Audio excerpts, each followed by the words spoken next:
Hey, DC action figure fans, Scott ToyGuru Neitlich back as your host on the Spectre Creative Channel, going wave by wave, doing director's commentary on the DCU Classics line from Mattel, because I was the brand manager for DCU Classics for about like 90% of the line, except for the last wave and a few Batman figures.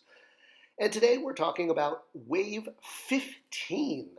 Roll call is Golden Pharaoh, then next up is Starman, and not just modern Starman, but hey, why not go for broke and do classic Starman too? Because, two Starmen is always better than one Starman, right? All right, following that up, Jemm, Son of Saturn, complete with giant fingers. After that, the one-man Army Corps, Omac himself, in plastic form, I think for the first and only time. That was going to be followed by Raven of the Teen Titans, and then Batman in his Sinestro Corps outfit. We'll get to that. And then finally, rounding up the wave is the long-waited for Jemm Jones, the Martian Manhunter. Waiting a long time for that guy. 15 waves to finally get to Martian Manhunter, but we did it. All right, so let's go figure by figure. First up, Bats. Bruce Wayne wearing yellow. What the heck? Who is this character? That's not the way Batman dresses. Well, he did very briefly in DC Comics get a yellow lantern ring, which was part of the Sinestro Corps War and that whole thing going on in Green Lantern at the time this wave came out in 2012, 2013-ish time. Why would we do this figure prominently in a DC wave? Well, much like with movie lines, comic book plot lines do change. And at the time, the plan was for Batman to become a kind of semi-permanent Yellow Lantern. Instead, that went to Scarecrow. But at the time that this wave was planned, the word from our great licensing partners was Batman was going to be the focus of the Fear Ring. So it made sense to do Batman wearing this outfit because he was going to be very prominent in the comic books for the foreseeable future, wearing the yellow and black outfit. Plans changed, and it turned out he didn't really wear this that much, but it does work really great as a toy. And you do see Sinestro Corps Batman showing up in quite a few toy lines, ranging from things like Lego or even Funko, that of course does every version of Batman ever. So while his appearance in the comic book was minimal, at the time when we made him, we thought it was going to be more. Next up, Starman. And saying Starman with DC Comics can conjure up quite a lot of images because there has been a lot of Starman over the years. They've had different outfits, different origins. Some of them are connected, some of them are not connected. There's even been, Stargirl, who is connected, if you will, because she also has the power rod.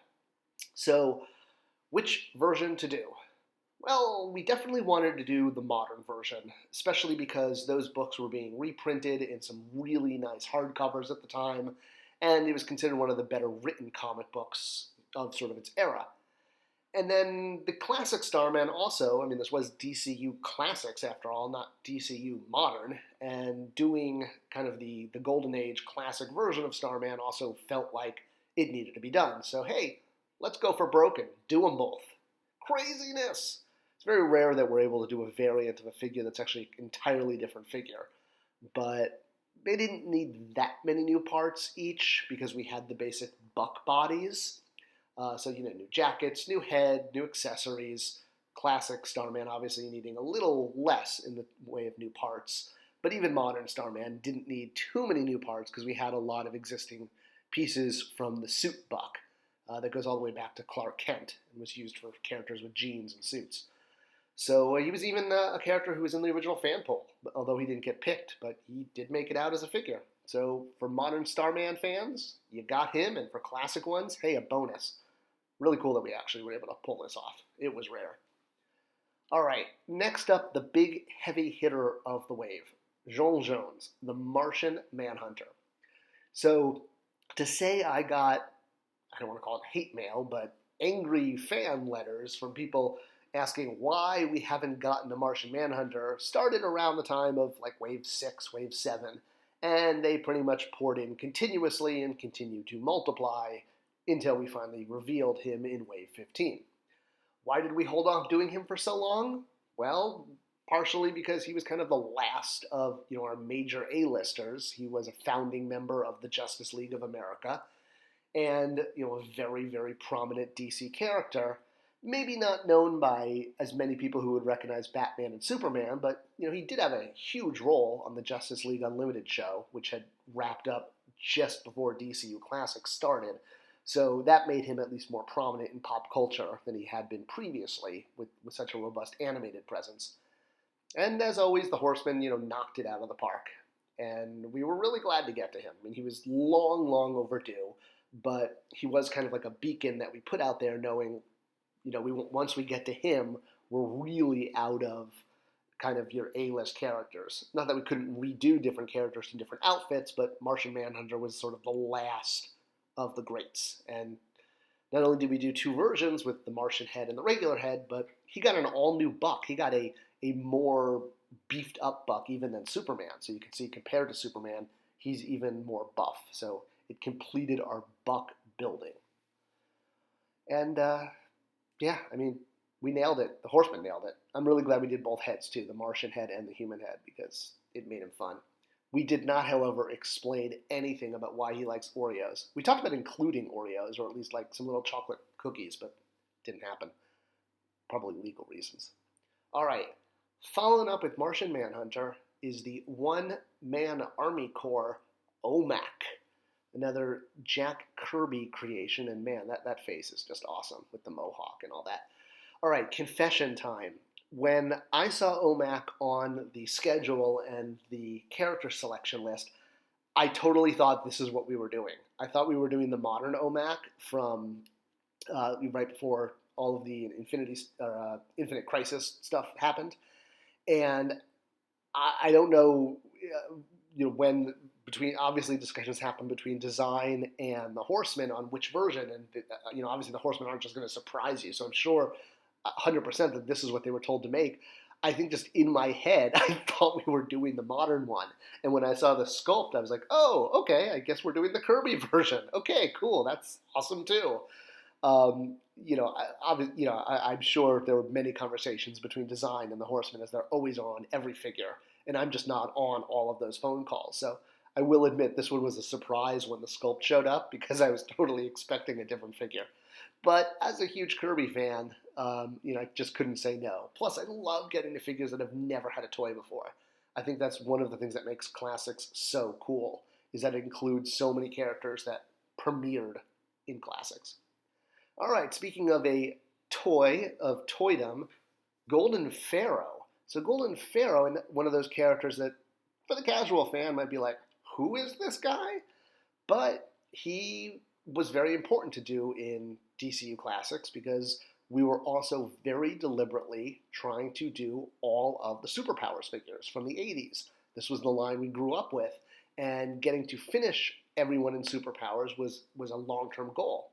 Golden Pharaoh being one of those tail-end characters that was sort of an original character for Superpowers that was created for the line, although he did show up in the comics afterwards. I mean, he wasn't completely unknown, but he's mostly known from being in the Superpowers line, and as we continued wave after wave, we wanted to do updates from the 80s figure into a modern DCU Classics figure.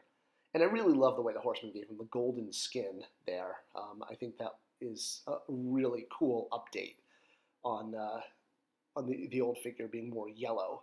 Because, I mean, that's why he's Golden Pharaoh, right? Because he's gold. And, I'm also a big fan of ancient Egypt and all that stuff. If you haven't seen my Doodling with Purpose playlist on learning hieroglyphics, you can check it out. All right. Following up Golden Pharaoh, back to the proper DC universe, Raven, a prominent member of the Teen Titans and a prominent member of pop culture. Raven is one of those characters that, not just because she shows up in a lot of the animated series like Teen Titan Go, but she's kind of got that goth, humorous, also sexy, dark female-y thing going on. Yeah, I mean, she's very popular, shall we say, in popular in pop culture. Is that kind of redundant? She's also very toyetic. She tends to get toys made out of her a lot.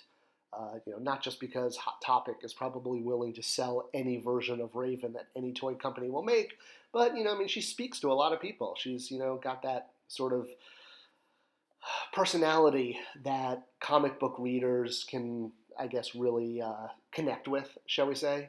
Not to mention that she's got really cool powers and a really cool backstory and all of that too.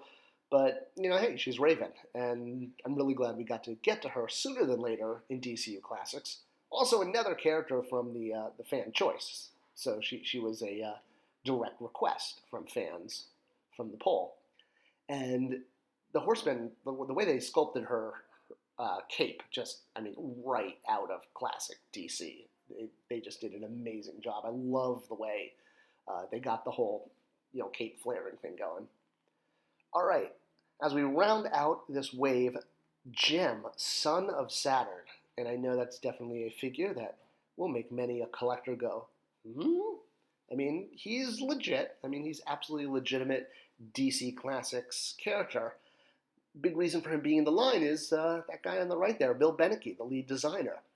So much like I got to choose Commandy in Wave 14 per the great partners at DC and Warner, I personally felt that Bill deserved this too. And while he wasn't in as many meetings with DC as I was very close with Bill, and I was like, look, Bill, I just got Commandy. I think you deserve to get a figure too. And he was like, oh, great. All right. Well, I want to do a member of the Deep Six from the Fourth World. And I was like, oh, okay. I mean, I know I said you could do anyone, but doing a character like Slig, my issue was not just the obscurity, but I don't like starting a team without finishing it. And after talking to Bill about this, not that I want to talk him out of doing his dream figure, but he kind of got it. He's like, yeah, you're right. The chance of us doing every member of the Deep Six is really slim. So starting a team without finishing it. So he said, all right, my number 2 choice is Jemm. And I was like, absolutely. Like, I don't want to deny you your choice. And if he really wanted to do Slick, I would have let him. But I'm glad that he, from a marketing standpoint, understood that doing one figure from a team of 6 kind of leaves fans wanting, versus a character like this, who also works well because he's he works with Martian Manhunter, if you will. So there we go. That's why this was Bill Beneke really wanting to do Jemm, Son of Saturn, and he works great for a toy. And I appreciate that Bill was willing to kind of go with his second choice. And I felt terrible having to talk him out of his first choice, but you could understand. It's that whole starting a team thing. It just pains me if you can't finish it. And Jemm came out awesome. I mean, come on, look at those fingers. He's got the coolest fingers in toydom. And also very toyetic. I mean, a kid's going to see this as a cool red guy in a blue cape, who looks alien, and hopefully buy him after collectors are done. Once again, the Horsemen just nailing that portrait sculpt. Their abilities as sculptors are just bar none. I'm so jealous of that ability, which I do not have.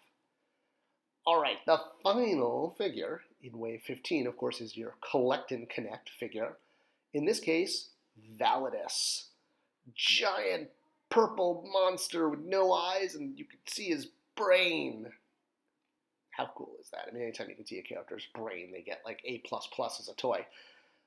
Validus has had various, shall we say, sizes over the years. He's gone from being humongous to ridiculously humongous to even more on par with just a regular buffed up tall human, or maybe Kilowog size. And that's definitely where we wound up, especially because we used the Kilowog buck. And it helped because, then we could just do head and new arms or new hands and that kind of thing. Plus, we just done that Legion pack, so now we had at least a bad guy for the Legion of Superheroes to fight. While we couldn't get to all of the 5, at least one of the members. I know I just said we shouldn't start a team without finishing them, and here I am starting a team. But Validus also fought on his own. He wasn't just a member of a team. So that was kind of at least the loophole there as far as not finishing the rest of the Legion's archenemy team. And like I said, sometimes he was giant, Sometimes use more Kilowog size. In this case, he was Kilowog size because we had a Kilowog body, and now we can reuse that, paint it purple, slap on a new head, and you had awesome Validus figure. All right, and that's Wave 15. Quite a hodgepodge, but, you know, we got some aliens, we got some bats, we got some ravens, we did some superpowers. It was a pretty awesome wave. And anytime you can build a figure with his exposed brain, hey, more power to you. And if you're a toy company, if you have that option, you have to take it. You just have to. Come on, it's exposed brain.